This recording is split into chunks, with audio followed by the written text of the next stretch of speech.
Hey, what's going on, everyone? This is Mr. Crawford here. Today, we're going to be talking about Integrated Math 2 and 3, practice number 7, where we write the equation of graphs. This is one of those rare times where the assignment for both Integrated Math 2 and Integrated Math 3 is the same. I wanted you guys to be able to recognize general functions and know when you look at a graph how to write the general equation. On the back side of this, I gave everybody the parent functions, and I recommend that you study this as much as possible so that you know what type of function it is based on the graph that you're looking at. So for example, anytime you see a straight line, you know that is a linear function. Or if you ever see this shape known as a parabola, that is a quadratic function. So this will always be used for your reference point if you need to know what type of function we're looking at. And let's go to the front side.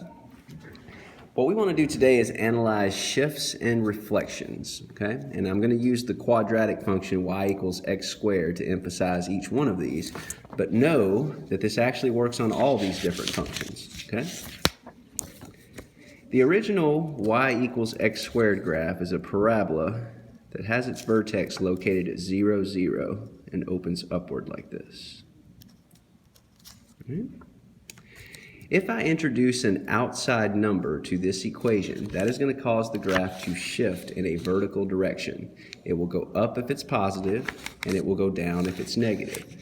So take, for example, the function y equals x squared plus 3. It's the same x squared graph, so it's going to make a parabola shape, but because I've introduced this outside number of positive 3, instead of it being at 0, 0, it's going to shift up 3. Or up to where 0, 3 is located. But it will still be the same parabola.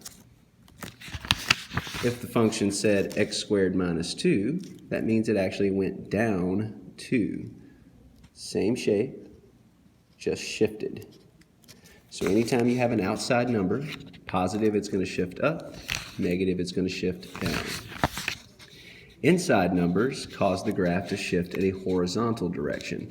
And this kind of does the opposite of what you think it would. The outside numbers do exactly what you think they should. If it's positive, it goes up. If it's negative, it goes down.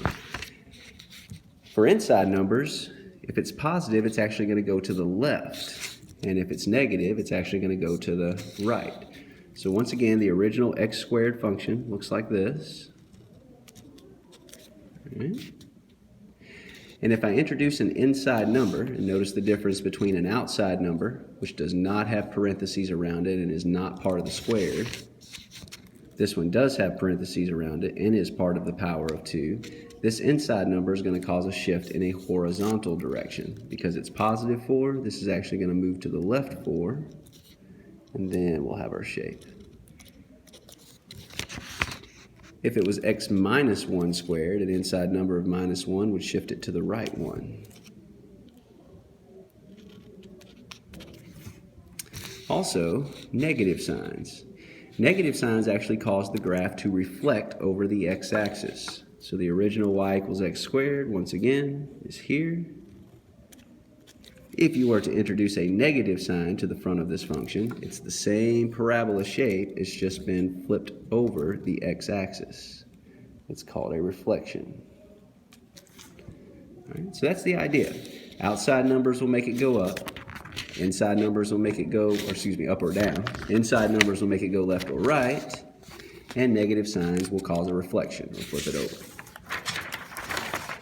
So in class, we did these examples where we looked at the function, we identify its parent function, we identify its shifts, and then we actually produce a graph of it. So this one, f of x equals x minus 3, is what's known as a linear function. And again, if you're ever confused about what type of function, feel free to keep referring back to your back sheet, the parent function. Anytime you just have x to the first power, that is linear. It's going to make a straight line graph. And that's what we have here. Just an x to the first power, so it's linear. The original one is f of x equals x. And if you were to graph the original parent function, it would be a diagonal line moving up from left to right, right through the origin. But because I've introduced this outside number of minus 3, this one is going to have a shift. An outside number of minus 3 means this is going to move down 3. Which means that instead of going through the origin, I'm actually going to move this down 3 and my line will be going through here instead. So that gives you a rough idea of what that graph looks like, a general sketch. With that in mind, I also want to see that if I gave you the graph of one, could you actually just write the equation? Well, I can see this is a straight line, a linear function. So I know it's x to the first power. This one I can tell has been shifted up 2, which means it has an outside number of plus 2. And also notice it's going in a different direction. Instead of going up from left to right, it's going down from left to right, which means this graph has been flipped over, and that means this is negative. Negatives cause reflections. Example 2, power of 3. That makes this one a cubic function. It's going to make this shape. So a cubic function where f of x equals x to the third, and the original one looks like this. Okay? But because I have introduced a number, and specifically this is an inside number, notice how it's inside the parentheses of minus 2, that's going to cause a horizontal shift. And a minus 2 inside actually causes a shift to the right of 2. So this same graph shifted to the right 2 would be the graph of this one. So shift it to the right 2, draw that same shape, and there you have a general idea of what this function looks like. With that in mind, if I gave you a graph, could you write the equation of this one? Well, I can also tell this is the cubic function. So that's x to the third power. But this one has been shifted up, 1, 2, 3, 4, which means it has an outside number of plus 4. But it's still positive. It's going up from left to right, just like this one is, so I don't need to make this negative. It didn't get moved to the left or to the right, so I don't need a parentheses or an inside number. I think we're good to go right there. Example 3, square root of x plus 3 minus 2. That is what's known as a square root function. If you look to the back, you will notice that the original parent square root function is just f of x equals the square root of x. And the graph looks something like this.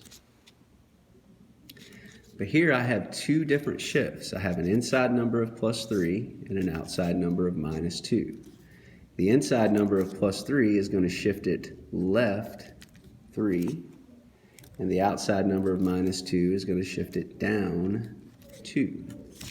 So left 3, 1, 2, 3, and down 2.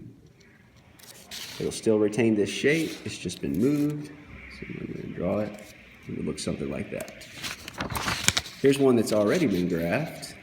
I notice that it's shifted to the right 1 and up 2. So I got the square root of x, because it was shifted to the right 1, it needs an inside number of minus 1. And because it shifted up 2, it needs an outside number of plus 2.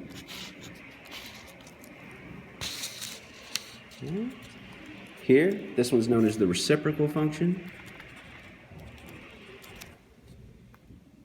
The original just says f of x equals 1 over x. The graph, if you again look to the back side, produces two curves that hug the x and the y-axis. One of the curves is located at the top right, which is quadrant 1. The other one is located at the bottom left, which is quadrant 3. If you don't remember the others, this one's 2 and this one's 4.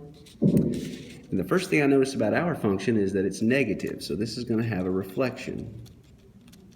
This is going to flip these two curves over the x-axis. So this one in quadrant 1 would be down here in quadrant 4. This one in quadrant 3 would be up here in quadrant 2. It also has an inside number of minus 2, so it's going right 2, and an outside number of plus 2, so it's going up 2. So I'm going to move to the right 2 and up 2, draw a point. And when it comes to these reciprocal functions, I'm going to draw myself a new x and y axis so that I can get the curves as accurate as possible. So I'm going to draw a line through here and through here. And the original two curves are top right, bottom left, right? Top right, bottom left. But if it's negative, then it's been flipped. It'll be the other way. It'll be top left and bottom right. Quadrants 2 and 4. Here is a reciprocal function that's been graphed. I've noticed it's been shifted to the left, and it also got moved up. So looks like it went to the left 3 and up 1. So when I write this equation, f of x is equal to 1 over x. Because it went to the left 3, that would have to be a plus 3. And because it went up 1, that would have to be a plus 1. All right? Hope that helps. Watch this as many times as you need to, and tune in for part 2 for the backside.